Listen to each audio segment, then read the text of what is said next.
Okay, cool. We have Coron in the house. Give her a hand, ladies and gentlemen. We have 100K in the house. So look, Coron, what was the initial problem that you had that drove you to making a decision to join us? When I first discovered Ed on Clubhouse, he spoke about a few really important elements to his program, and part of that was automation, but part of it was also personalization.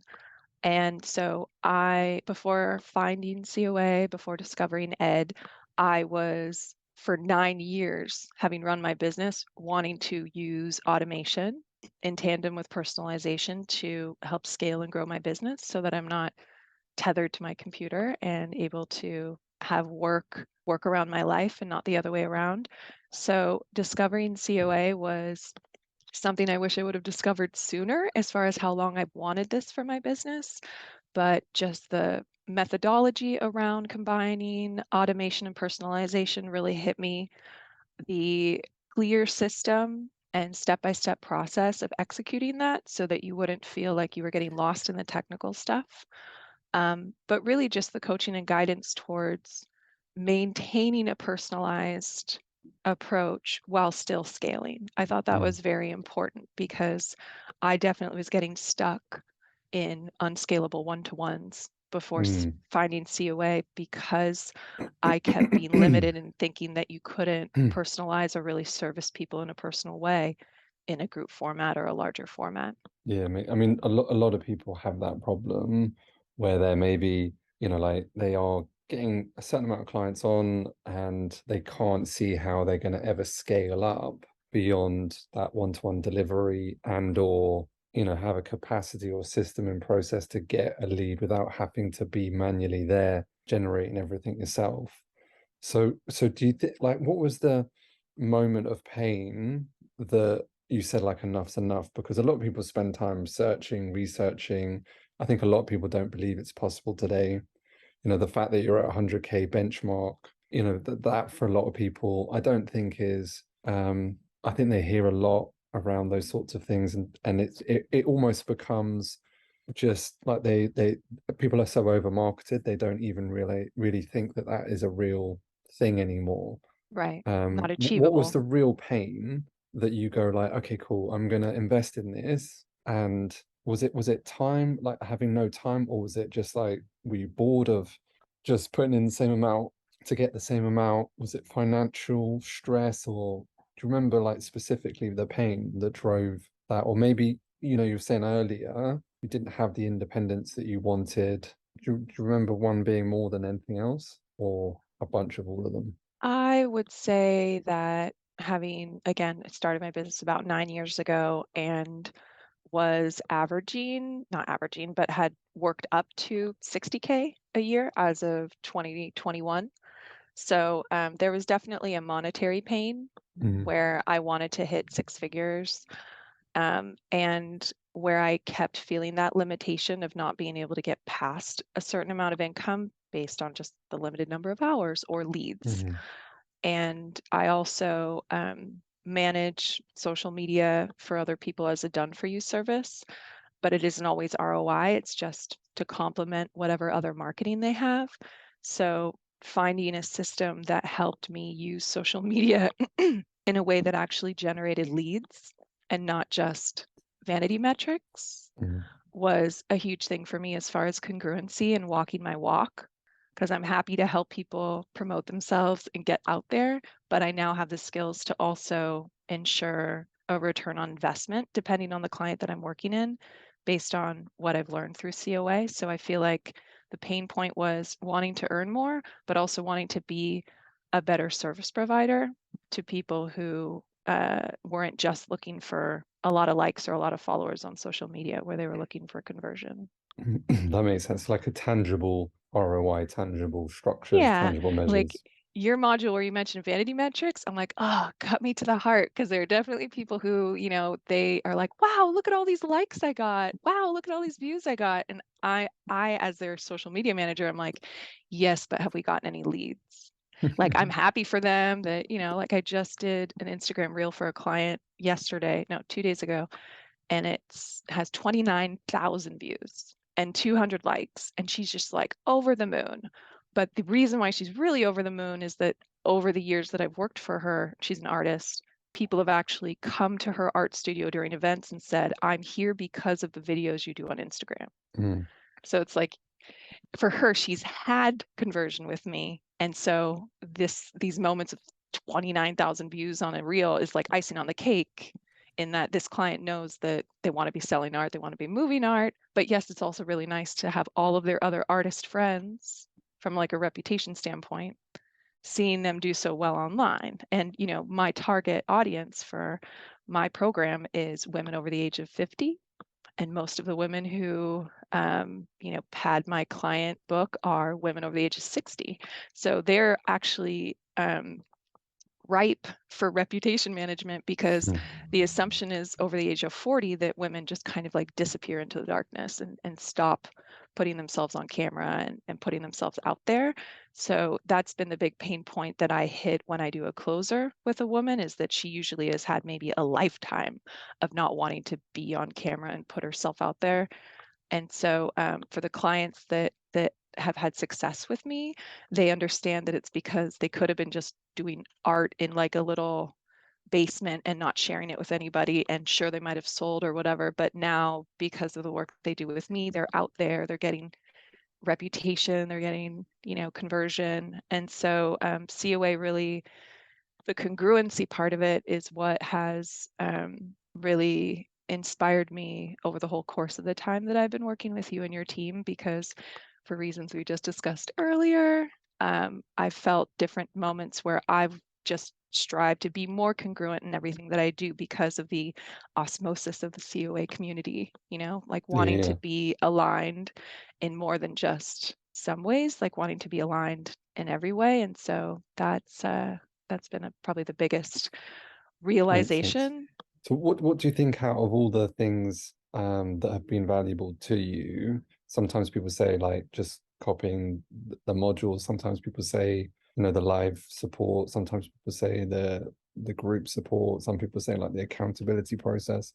What's been the best so far for you?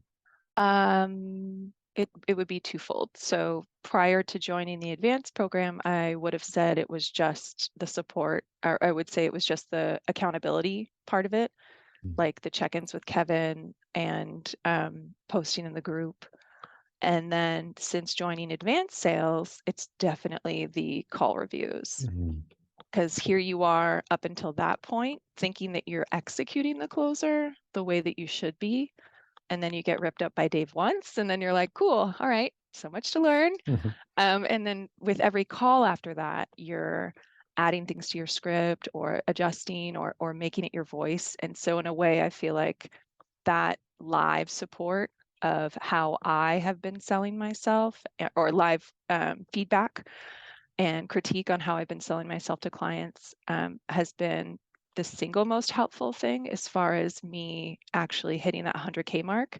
And at one point in one of the advanced sales, Dave actually said it. He's like, I'm just going to say it. Coron wouldn't have hit 100K if it wasn't for me. And I'm like, it's true. In that, like, I thought I was doing everything right as far as the basic COA was concerned.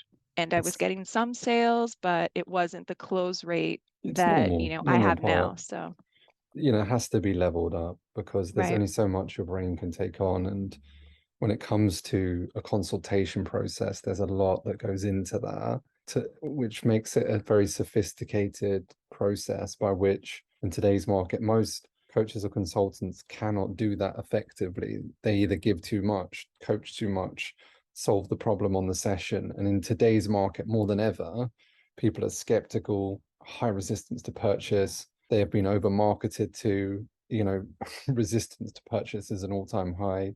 And so you need to be very good at that part, which does take time, but it's well worth it, because it can genuinely create a huge amount of revenue off a very, very simple process, add conversion into consultation process into sale. Did you have any resistance in terms of purchase? Is there anything that you were worried about with you and your partner? Was there anything you worried about joining? I invested in the first program without consulting my partner on the investment. And that was based on the success that I did have last year, where I'm like, this is money I earned in my business. My husband is not the kind of person to invest in coaching. He's the kind of like, let's just Google it or YouTube it. And so I kind of knew that would have been a uphill battle to enlist his opinion on it. And I just wanted to move forward, especially because of the timing. Like, had my first closer call with Joshua like December 23rd or something, right before Christmas. And so I really wanted to, from a marketing perspective, because January is usually my hot time. Like, everybody wakes up in January and they're like, I got to work out and I need video for my business. So I always get people in January being like, I've been thinking about you, or now I'm ready to invest. And so I really wanted to hit the ground running, or at least have started COA by the time that hot time had started. As far as resistance, I definitely waited until I hit 10K in the first month to divulge to the husband how much I'd invested, and it was really his question. He's like, wait a minute, how much did you say? And so I was a little disingenuous with him at first, because when I first found you in Clubhouse, it was in a room with John Lee. And so I temporarily signed up for his like $25 or $40 a month thing. And so when the husband's like, how much is this coaching program? I straight up lied and was like, $40 a month or 25, like as in pretending like what I signed up with you was Yeah. the John Lee price, just so he would be like, oh, okay. When 10K happened, I'm like, yeah, no, is $8,500 program. And he's like, okay, yeah, I definitely would have told you not to do that if you'd asked me back in December. So in a sense, he's, not like wise move, but he saw in that moment that it was a decision I made for myself, for my business, knowing that I would do what I could to see it through, to make that investment back. So then I hit the 25K month, and then you and I and Kevin had our conversation about advanced sales. And I, for whatever reason, was not thinking ahead to that. Like, I wasn't like, what's next? What's next? What's going to happen at the end of the 6 months? I was just like, oh, here's my last session with Kevin or whatever. So wasn't expecting both of you on the call. Should have. Wasn't expecting the 12-year option or the price point that would be associated with that. So Just that's right, not wasn't. 12 years. Or 12, sorry, 12 months. Oh my gosh, no, funny thing. I just had a client when I upsold her from my 3 month to my 6 month. She, out of nowhere, she's like, looking back on my notes from 3 months ago, didn't you say something about 12 months of support for the 3 month program? And I'm like, honey, that was 12 weeks. And she's like, ah, okay, yeah, see, just made the same mistake. So I wasn't expecting a 12-month, 12 years. 12 years. Like Ed's like, we're in it for life, Yeah. lifetime support. So I wasn't expecting 12 months, but when you guys laid out the price, even before the incentive part of it, I knew that it would motivate me to hustle for results, to put that much money down. Because, like, prior to discovering you, that's how I always was with fitness, like expensive stuff like Soul Cycle, Bar Method, that kind of stuff. It's like if I buy a big 30 class package for like $800 or $1,000 or whatever, you better believe I'm going to be there, not just on time, but early. I'm going to use all the products in the shower. I'm going to get all the freebies at the front desk, like always trying to make the most of the money I put down. And so I knew that that would motivate me to reinvest in the advanced sales program. It was a big number, of course. But when I looked at how much success I'd had till that point, and my persistent goal of wanting to hit 100K, and me misunderstanding the COA progression of earnings and thinking like it's 10K a month to 25K a month to 100K a month, and you in that one call being like, yeah, you can't really do 100K in a month unless you have a team. And I'm like, good point, that makes sense. So that was the bigger push for me to continue investing in COA, was that I'm not there yet, but the idea that there's support towards building a team and hiring and VAs or delegation, that kind of thing, because I know that still I'm limited by how much I can do, and I'm still straddling COA clients and done for you. So I'm working on slowly, without freaking out, my done for you clients, raising their prices and shifting them all. They've all been shifted from monthly to quarterly because of COA. Like, it's like I'm done with chasing people down every 30 days. And that's actually one of the questions I have for you later is kind of about following people or chasing people down for money.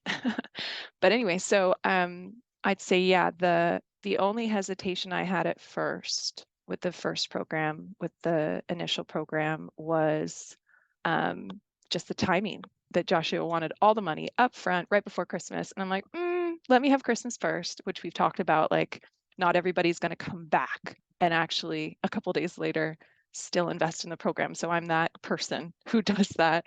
But it was really just the timing. That was the only thing. Like, I didn't want to give you guys that much money right before Christmas, but as soon as Christmas was over, I was all in. And so I feel like something about that one Clubhouse Ed, like we've talked about, I had a video ad, it didn't perform.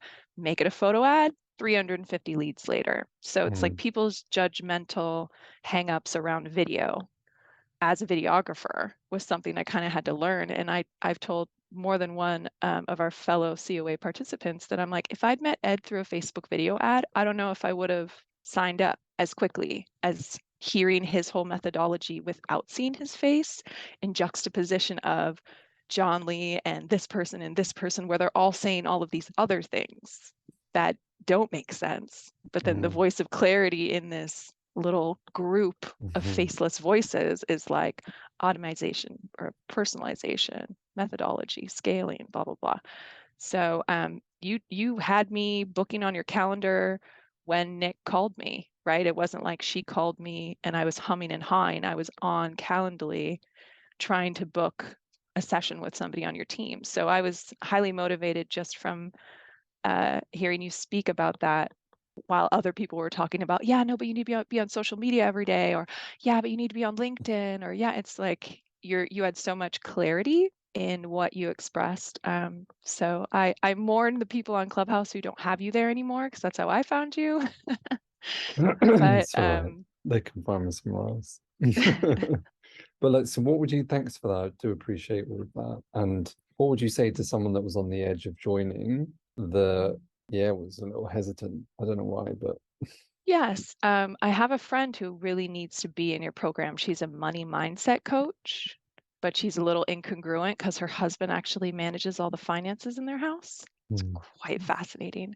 And so when I first told her mm, about COA and about asking for full payment up front on the sales call, she's like, isn't that a little salesy? Isn't that a little pushy? I'm like, says the money mindset coach? Like it yeah. was just one of those things where I'm like, she's obviously not coaching all of her clients to take money up front to get investment when they're the most excited. And so she and I were on like a little walk slash hike when I started telling her about it. I spent like the next hour just like COA. And so she's a slight overachiever. It's like traveler, author. She just took up photography. And so I referred her to Kevin and then I referred her to Nick. And like I feel like timing wise, similar to me, is going to be the thing for her because it's not an investment thing. Like she's got the money. But there's definitely other people that I think if I'd recommended them to it, the price point would probably be the only hesitation. And I'm a rare service provider in that I, before meeting you guys, had always charged 100% up front for all services, only because I know for video, like I said, January, they're all excited. But if the second payment is due upon completion of the project, I kept having clients push back completion. Like they're really excited in January about getting a video, but come March, they're like, let me get back to you about those subtitles or whatever. And like it would never finish. And then I would What's funny though, like I know you say like the price point, but like in today's market, like we've done like a load more in 9.0 right, to understand this because like in today's market with the current economy, like as it is, to put 100 grand into a property, and if you were to get 10 grand back per year, that's 10% return. That would be amazing. People would be happy with that. right, Whereas in an online business, you can put in 5, 10 grand and make 100 grand, and people don't think that that's like a big deal. Or I I I just like like when people think like, oh my God, like you have to, you can put 100 grand into an online business and make 1 million, right? You can do that, but that is 10x ROI.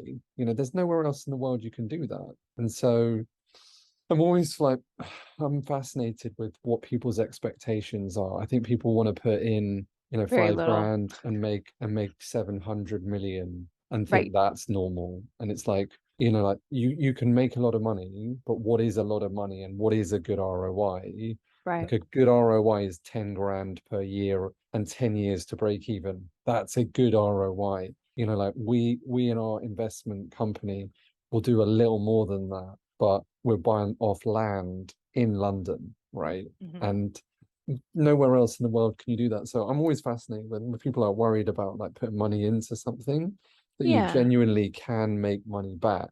Oh, Is absolutely. it gonna take time? Yeah, for sure.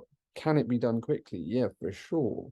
Can it, but it's an ongoing process that you have to, like the cost of business is that you have to invest into your business for the rest of your life, like cleaning your teeth, like showering. Those are concepts you have to do for the rest of your life. And so if you want your business to pay back 1 million, you're going to have to invest a minimum 100,000 into it every Right. year. You know, that's cost of business. If you want 1 million a month, you're going to have to spend 20 to 25% on ads. You're going to have to spend 200,000 a month. It's as simple as that. But it's just, I suppose people don't get that. Anyway, look, that being said, thank you for being here. It doesn't happen without amazing people like yourself, Corinne. Give yourself a hand. Welcome to the 100K Club. Really excited for our next stages. Super excited for you to come to Bali. Let's get down to your next steps and let's get you some clarity so we can keep that consistent and keep you growing in the right direction.